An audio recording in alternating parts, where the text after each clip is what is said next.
Hello, everyone. I'm Fred Farrokh, and I'm here with Reverend Dr. Dwayne Miller from Spain. And we have this wonderful opportunity to do a little bit of an interview.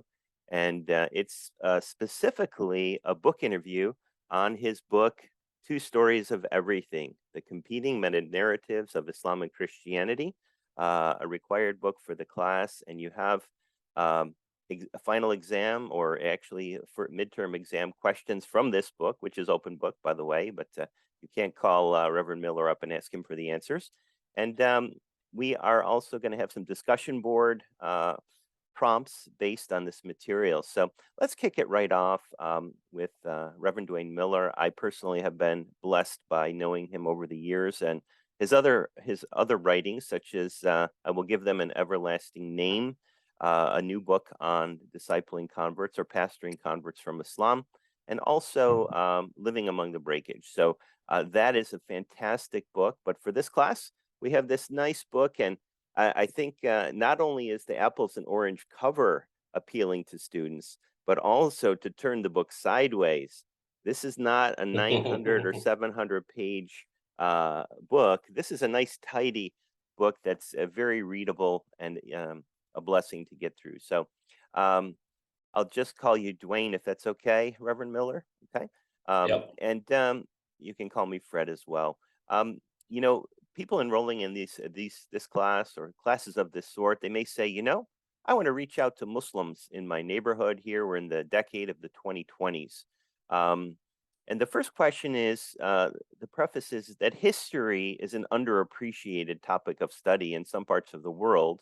And for those new to the topic of Islam, how does the knowledge of early Islamic history, that is Muhammad and his generation, and the foundational documents such as the Quran and Hadith, how does that help in understanding Muslims today? It's a great question. So for me, and this goes back to my own biography, um, the topic of intellectual history, which is the history of how ideas develop over the centuries, is really key. I remember being, I think, 13 years old, and somebody gave me The Closing of the American Mind, and I actually read the book by Alan Bloom, one of the great Jewish American thinkers on the topic of education. And then later on, I read From Dawn to Decadence by Barzoon, who taught in San Antonio, which is kind of my home back in the States. And these are all intellectual history. So they study how ideas and concepts develop over the centuries. And I came to the conclusion pretty early on in my life that this was the key to understanding not everything, but most things. And so that's, I think, the reason that I felt like the early history of Islam was so incredibly important. Um, and I remember as we were preparing to go off to the Middle East to learn Arabic, and I would read books like The Arab Christian by Kenneth Cragg, which is a great resource. Um, and later on, Muhammad, Prophet and Statesman by Montgomery Watt, a very slim, ironic, but by a non-Muslim kind of summary of the Orthodox tradition of who Muhammad was and what he was trying to do. I think that having this foundation is so important because it gives us kind of a launching point so we can understand the later developments of ideas. And on a pragmatic pastoral level, it's very important because then you can go ahead and show people that you know their own history. I remember being in Jericho once and going to get a haircut, and it was all these young guys. They were like, 18, 19, 20 years old. And I'm like, okay, okay. And because I said I was a professor, which I was a professor in Nazareth. And I said, okay, so tell me the four rightly guided caliphs.